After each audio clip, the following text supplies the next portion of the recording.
নমস্কার, টিএনও নিউজে আপনাদের স্বাগত। আমি এআই নিউজ অ্যাঙ্কার পাখি। ছাত্রনিবাস মানেই আমরা বুঝি যে ছাত্রীদের নিরাপত্তা নিয়ে কোনো ঝুঁকি থাকে না। আর যেখানে একটি ছাত্রীনিবাসে কত শত ছাত্রীরা বহির্রাজ্য এবং বহির্জেলা থেকে আসে থেকে খেয়ে পড়াশোনা করার জন্যে, আর সেখানেই যদি নিরাপত্তাহীনতায় ভুগতে থাকে ছাত্রীরা, তবে কিভাবে থাকবে সেই ছাত্রীরা?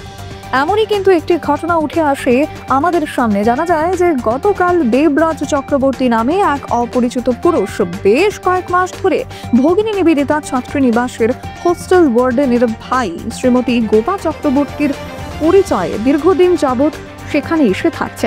ছাত্রীদের অভিযোগ, গার্লস হোস্টেল অর্থাৎ ছাত্রীনিবাসে কি করে একজন বহিরাগত পুরুষ এসে থাকতে পারেন, এবং তারা আরো জানান যে দেবরাজ চক্রবর্তী নাকি তাদের দিকে কুনজরেও দেখত এবং তাদের সঙ্গে প্রতিনিয়ত অপব্যবহারও করত।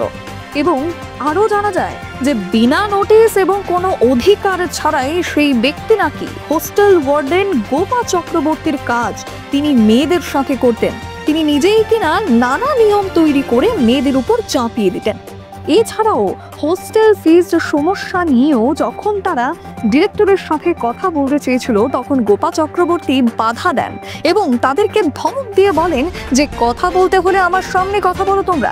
এই বলে তিনি নিজেই ডিরেক্টরের নাম করে হোস্টেলের পিএ অর্থাৎ পলিটনের কাছে ফোন লাগিয়ে দেন এবং পরবর্তীতে সেই ব্যক্তি অর্থাৎ পিএ পলিটন তাদের সঙ্গে অপমানজনক কথাবার্তা বলে।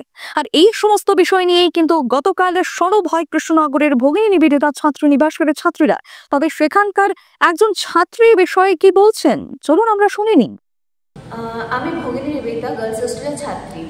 আমাদের হোস্টেলে কি সকল গার্লস হোস্টেলের রুলস আছে যে কোনো পুরুষ লোক আমাদের হোস্টেলে থাকতে পারবে না, সব মহিলা থাকবে। এমনকি গার্ড পর্যন্ত আমাদের হোস্টেলে মহিলাই থাকতে লাগবে। তারপর একজন গার্ড আছে পুরুষ লোক, উনি তখনই থাকতে পারবে যখন আমরা রাতের বেলা ঘুমিয়ে পড়ি, আর আমরা সকালে ঘুম থেকে ওঠার পরে উনি হোস্টেল থেকে বের হতে লাগবে, এটা রুলস আছে। তারপর আমাদের ওয়ার্ডেন যে আছে ওনার ভাই বলে একজন লোক বিগত কিছু মাস ধরে আমাদের হোস্টেলে থাকছে। তাছাড়াও কিছু অপরিচিত লোকও আমাদের হোস্টেলে আসতে দেখা গিয়েছে, আমরা কালকেও দেখেছিলাম ওদের ওই দুইজন লোককে।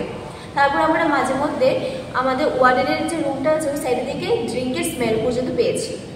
এখনকার মতো সংবাদ এ পর্যন্তই। পরবর্তী নিউজ ও আপডেটস দেখার জন্য অবশ্যই চোখ রাখুন টিএনও নিউজের পর্দায়।